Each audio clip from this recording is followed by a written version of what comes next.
I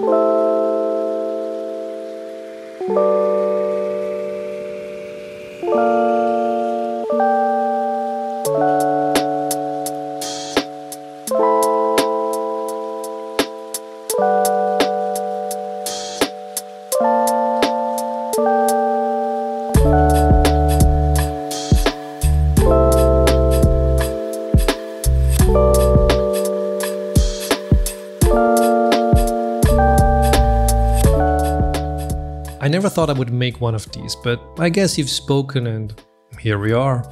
A few things first though, my current setup besides the keyboard hasn't changed much over the last 2 years. Almost everything has been a permanent staple of mine, sometimes for almost a decade. And it's not to say that this is perfect, on the contrary, if you feel like I did something really dumb, please do let me know, it's not uncommon. There's also still room to improve, of which I have a few ideas, but I'll get into that at the end of this video. Anyhow, as much as I personally love watching these types of videos, I found it a bit difficult to make one myself, as I really don't think my setup is anything to go by. In my opinion, it has derailed a while ago, but I'll let you be the judge on that. In an attempt to also make you not fall asleep while watching, I'm also going to try to structure this by splitting it up into 3 sections. First, the left side, which consists of the Meshlicious, the NAS and my guitar amp. Then the audio interface, the speakers and the synthesizers, and lastly we will look at the desk itself, the monitor and all the goodies that inhabit that space. I also know that there are a lot of really expensive things on this list, but keep in mind that I've accumulated most of these over the years, which doesn't make it easier to swallow, but at least makes it more comfortable to digest. At least that's what I keep telling myself. Anyhow, let's not waste any more time. Shall we begin? On the far left of my setup, away from my prying eyes, sits the almighty Meshlicious, powered by the 3090 and the 5950X in a fully water-cooled custom loop. This has been running non-stop for a little over a year now, without any issues or downtime. I'm incredibly happy with my first attempt at a custom loop, especially after I spoke to some of you on Instagram who tried the same setup but opted for the acrylic or transparent version of the barrel block, which seems to suffer from some leaking issues. Still, it wasn't easy to put this together and things have changed since 2021, so for this year, during my planned maintenance and active backplate upgrade, I'm also thinking of trying out EK's new Quantum Velocity 2 block, along with their new low profile fittings to replace the ones I currently got from Coolant, which I found a bit difficult to work with. The Meshlicious case on the other hand is as great as ever. I'm still getting fabulous temperatures, but I do sometimes regret not having it placed closer to me in order to stare at it. It's a bit ironic that I have an ITX case with such a small footprint, yet still do not have any space on my desk to place it. The rack or shelf it sits on is from Ikea and called Nissafors. It's actually a bar trolley that I'm misusing. For example, I didn't attach the wheels that came with it. Instead, I added some foam pads to the feet and flipped the trays upside down. For this one here, I left the middle one out completely to be able to place the Meshlicious inside of it. This gives me better access to I/O as well as being able to hide some cables and a power strip underneath it. The top tray is flipped as well. As a bar trolley it might make sense to have a basket, but if you need obstruction-free access to something like the Kemper Profiling Amp here, flipped is the way. If you're wondering what a Kemper Profiling Amp is, well, to keep it simple, it's a guitar amp that pretends to be one of those big things you see on stage, but in a very small recording and neighbor-friendly form factor. Although I don't think it can ever replace the feel of a true tube amp, it is the only viable option for a wannabe bedroom guitarist like myself.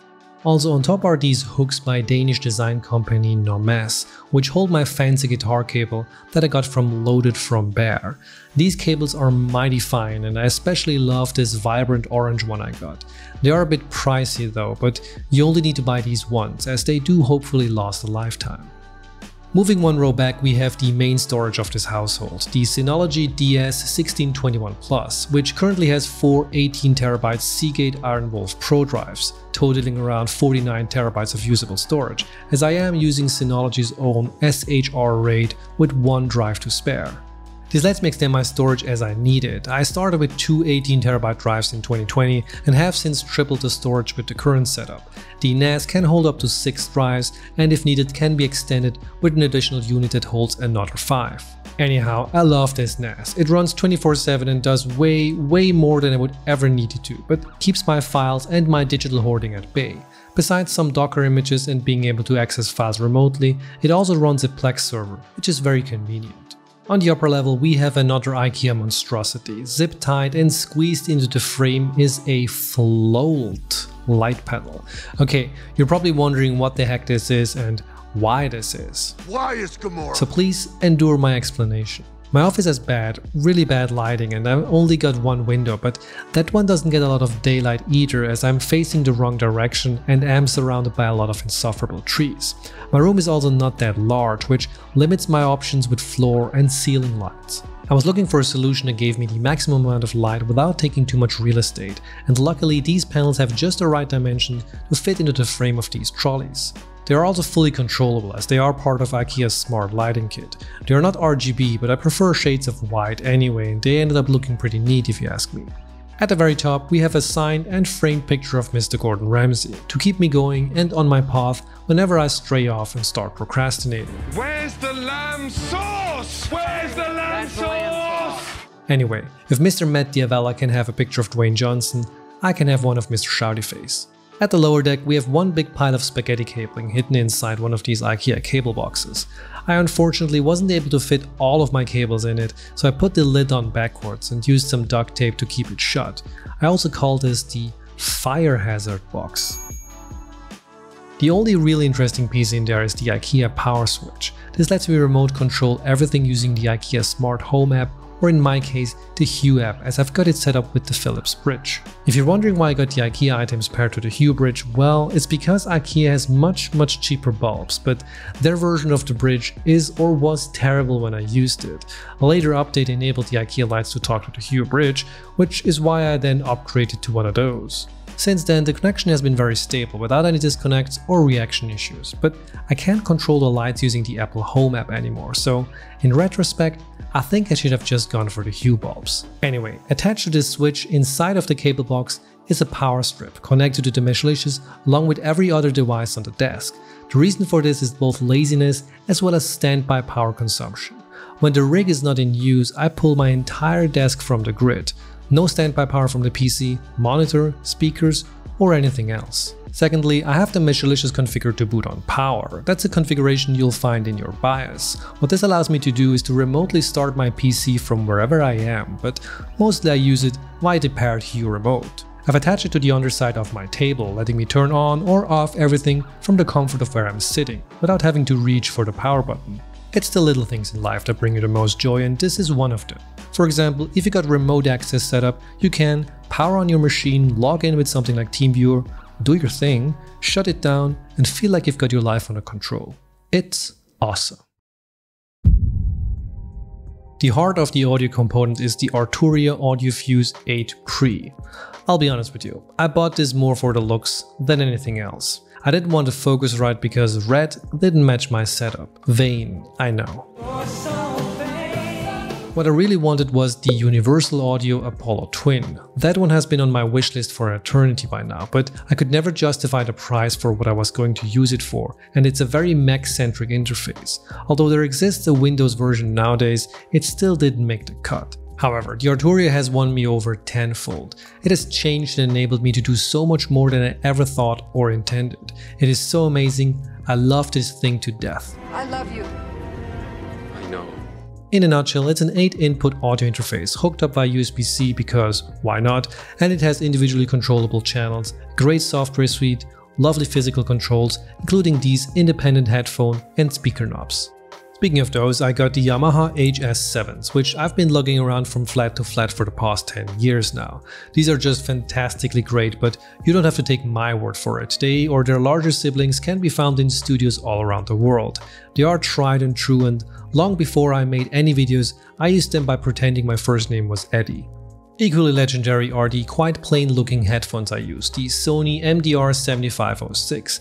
Now, these don't look very impressive at first. They appear skimpy, with a build quality that can only be described as, dare I say it, cheap. But don't let the plain looks fool you, these pack a punch. They are amongst the most used headphones in studios around the world these days and have been since their original debut in the early 90s. That's right, these are 90s headphones and they haven't been updated in over 30 years, for a reason.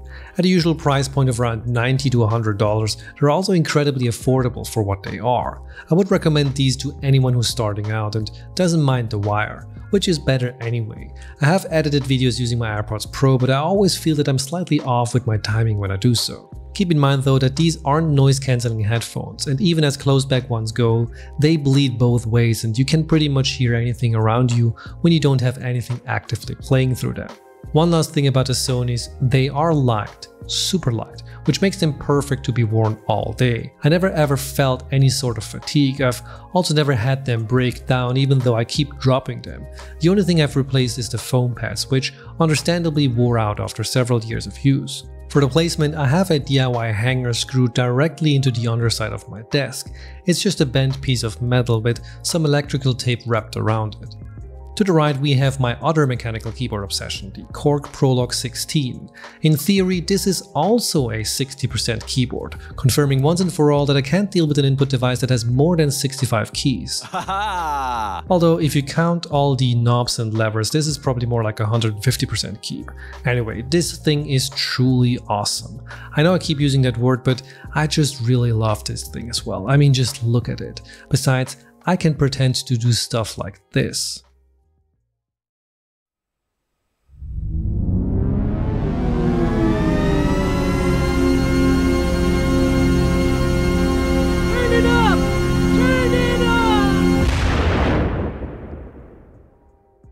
Attached to the stand is my trusty Shure SM7B. You know, another thing that everyone in their kitchen sinks are using because, I don't know, reasons.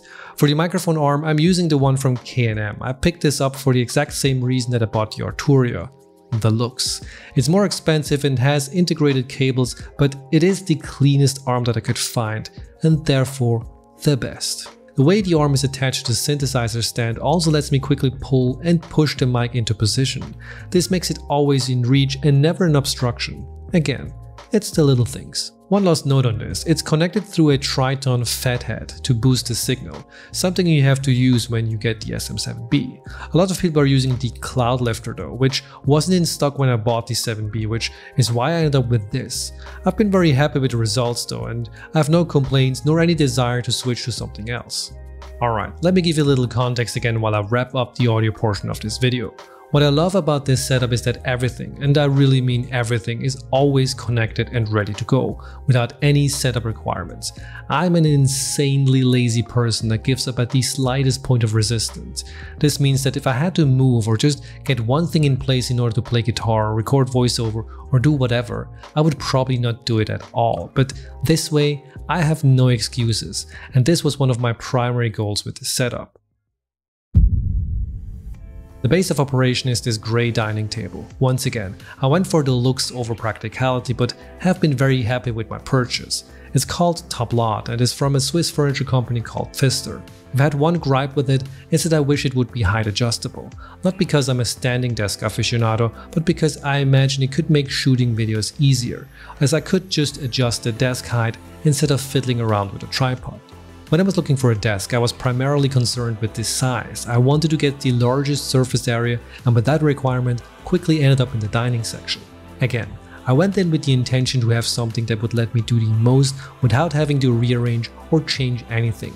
For example, I wanted it to be deep enough so I could draw, sketch, and work on things with pen and paper. None of the office desks I looked at covered this, and at a depth of 90 centimeters with a width of 220 centimeters, this was the best one I could find at the time. At each corner we have a Silverstone monitor stand, which I'm using to hold up my speakers. These are resting on two pieces of angled foam to absorb vibrations and point more directly towards my ears. The Arturia also fits perfectly below it and makes it easy to adjust the levels, while the one on the right is used to store my 14-inch MacBook Pro. Behind it is a Philips Hue Play Bar to add a bit of diffused light, and at the very top we have the valve index, which is resting when not in use. At the center we got the almighty LG CX10, a 40-inch OLED TV, which quite a few people have been using as their main monitor, including Mr. Tech Tips. But its perfect blacks, fantastic colors and the 120Hz refresh rate, this also makes one stellar gaming experience and has, like many other things, been one of my best purchases ever. I placed 2 play bars at the back to create some diffused light, which I was a bit concerned about since I was covering the ventilation grills, but have had no issues so far. Using a screen of this size feels truly magical and sometimes even a bit ridiculous, but the real estate of 48 inches is something I would never want to give up again. It can be daunting at first, and in my initial first weeks of using it, I couldn't stop chuckling at the ridiculous size, but once you get used to it, it's just so incredibly convenient. The screen does come with a standard TV-like foot, but I opted for a monitor arm to create this hovering look just a few millimeters above the desk. I love the aesthetics of this, as well as the desk space I get back from it.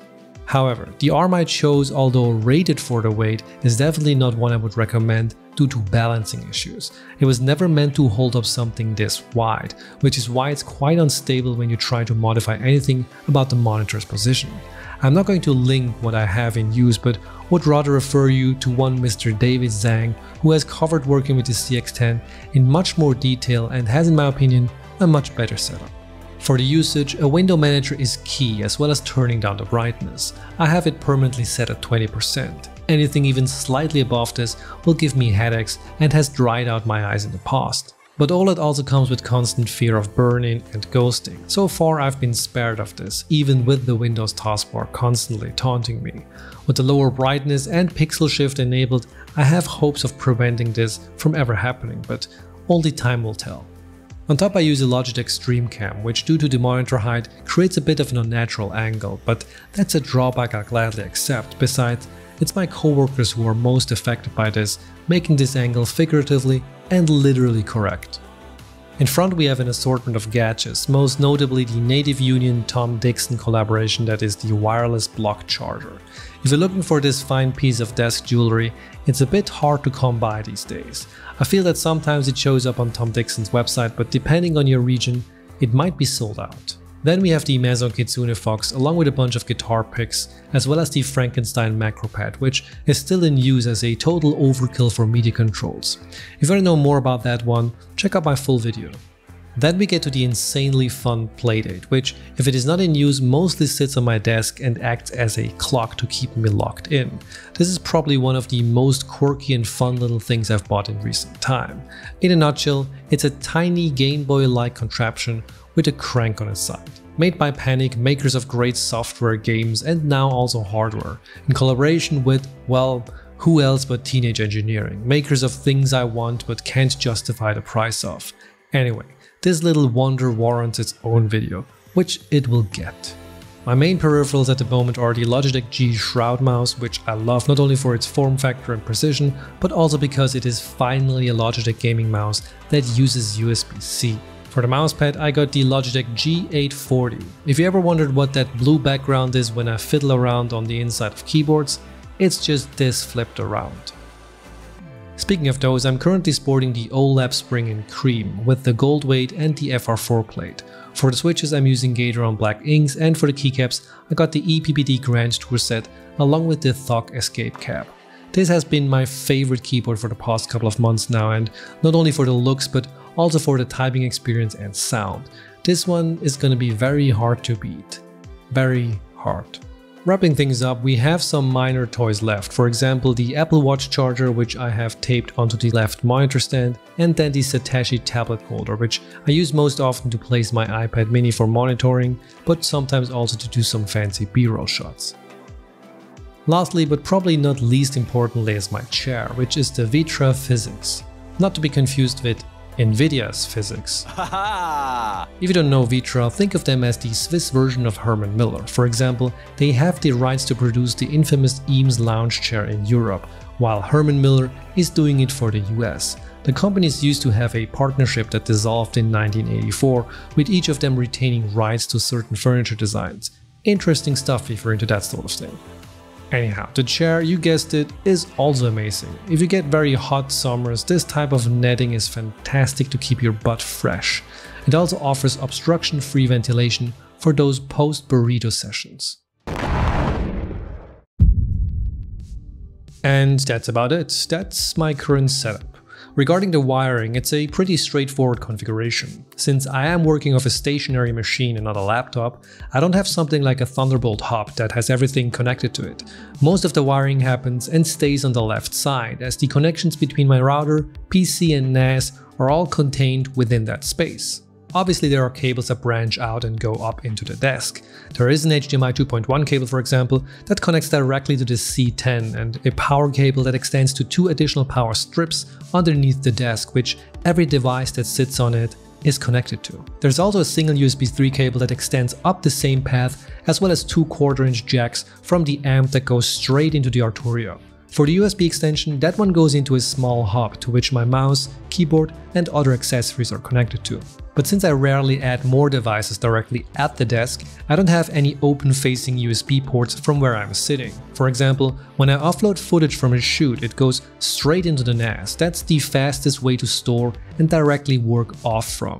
The speakers are hooked up via balanced XLRs that lead directly into the Arturia. The Prologue follows the same pattern as the Kemper, just from the opposite side. 2 1/4-inch jacks straight into the back, as well as a USB cable that goes into the hub to use the synthesizer as a MIDI keyboard. To cable manage all of this, I have 2 baskets screwed to the underside of my desk, as well as these sleeves which can be closed with a zipper. These are quite handy, and apart from being able to fit more cables than what you might think, they also give me a certain amount of flexibility. On the synth, for example, I poked 2 holes into one of them to keep a single sleeve that takes up more cables as it makes its way towards the desk. It also allows me to change the synthesizer placement in order to make more room for shooting videos. Speaking of filming, everything I ever shot for this channel was on this desk. That's the grey surface you always see. One thing that helps me achieve the look is the light I use, the Aperture Lightstorm C300 Mark II, which is pointed straight down. Attached to it is an aperture lantern. Most people will have the dome, but I got the lantern because it was the only thing in stock on Black Friday 2020, which is when I decided I wanted to try this YouTube thing. The light also remains in this singular position. I would love to remove it when I'm not using it, but I honestly have no other place to put it, and setting it up as well as taking it apart for every video is a hassle I simply don't want to bother with. So despite my inner need to have as few things standing around as possible, this one here remains, at least for the time being. Regarding the improvements, I've been thinking of upgrading my network to 2.5 gigabit, which would hopefully allow me to work directly off the NAS instead of using proxies. At the moment, the single gigabit speed is simply not fast enough, and a faster network might solve this, as well as make my export times just a little bit faster. For accessories and other toys, not a lot besides keyboards changes these days. Either I've exhausted my ability to improve it, or this just really works. Let's hope it's the latter.